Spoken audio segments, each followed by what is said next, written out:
Alam mo, sir. Ano nangyari sa'yo? Pumunta na ako dito dati. Anong kailan? April pa yung master eh. April? Ay, siyempre, makakalimutan ko, napakaraming tao dito. Namamagka pa nun. Oo. Pero nakakuha mo, napatunog naman na. Pero pag nakakapag Minis. pero wala na. Wala nang sakit. Eh, ano ba kayo nat-safe lang kayo dati? I-remind mo nga ako dati. Na-disgrasya ko sa motor. Na-disgrasya sa motor. Pero wala na yung maga, wala na yung sakit. Wala. Okay na. Anong gagawin natin ngayon? Pag naglalakad kasi ganyan siya, parang hindi ko ma. Sige nga, tanggalin mo yung shoes mo, higa ka. In-x-ray ko dati dito. Hmm. Sa gawang. Kasi nga ito, disgrasya, sumabog yung ano. Higa ka, explain ko sa'yo ano nangyari. Na-disgrasya ka sa motor.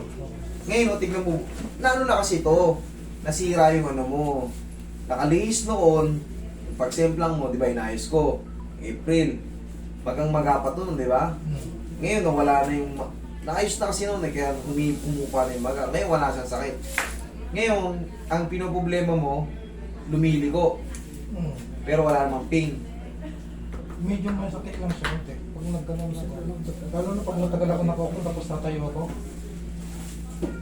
Bunga yun ang pagligo niya eh. Kumbaga, nasira na kasi yung ano mo eh. Nasira na yung meniscus mo. Titingnan natin, lagyan natin ng bandage. Usog natin konti. Iba na kasi itsura ng tuhod mo. Talaga may consequences talaga pagka ano. Na-disgrasya.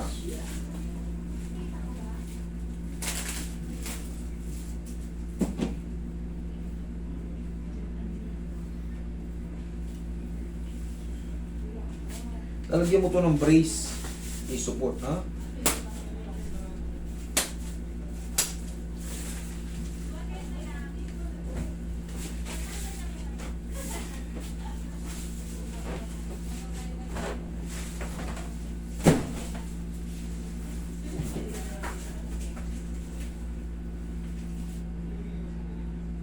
Naglalakad ka, nagtatabing eh. Kailangan mo to lagyan ng brace.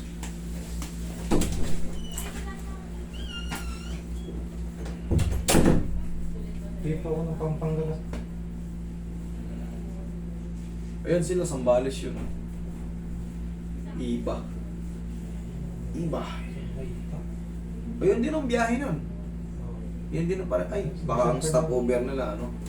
San Fernando na yun. Dada, sa may papuntang Bataan. Iba. Ito pala makapagsalita ng Ilocano sir. Nakakaintindi lang ako kasi hindi ako ganong dito kasi dito ako nag ano eh. Dito ako lumaki, doon ako pinanganak sa ano.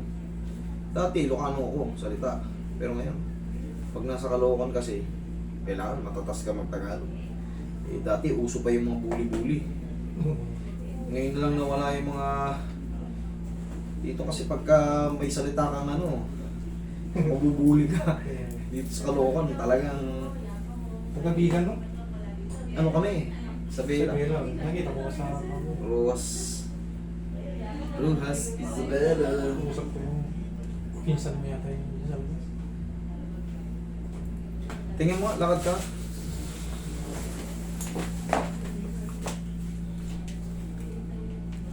Yan, lakad. Kasi may tumutunog.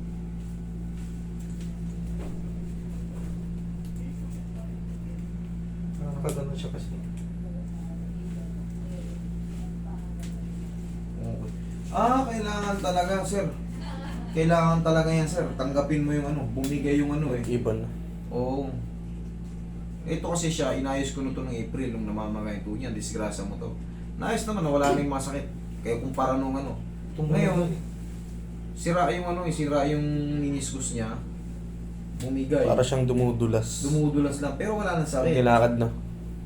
Mga ganun eh. Gaganon na siya. Alam mo, sir, ang bilin mo, Tigas mo na siya. okay naman eh. Kasi nga na, pantay lang siya. Ang problema natin dyan, bumili ka ng ano, medyo matibay-tibay na ano. Yung brace na ano. Huwag yan.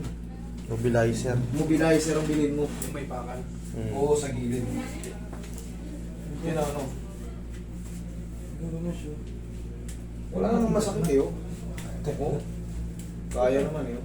Nagbago lang talaga yung ano. Sa bunga ng ano yan, sa bunga ng ano. Kasi nung na-disgrasya, Aksidente. ito yung tumama. Umusog. Umusog siya ng gano'n. Dito na kagad yung hindi ko na mahila doon eh. Eh, kita mo naman, inayos ko yan nung pumunta ka rito. Eh, ganyan, no? Wala nang masakit. Eh, syempre, may mga consequences talaga. Pag nasemplang ka, magbabago yung ano mo. Tsaka ang laki nung ano yan. Ang laki ng inurong yung gano'n, oh. Sa x-ray mo, yung pina-x-ray mo rito sa gamma care. Meron nga yung nakita mo na parang crack niya. Pero yung sabi man nung resulta, no fracture mo. Tigas naman eh. Dali.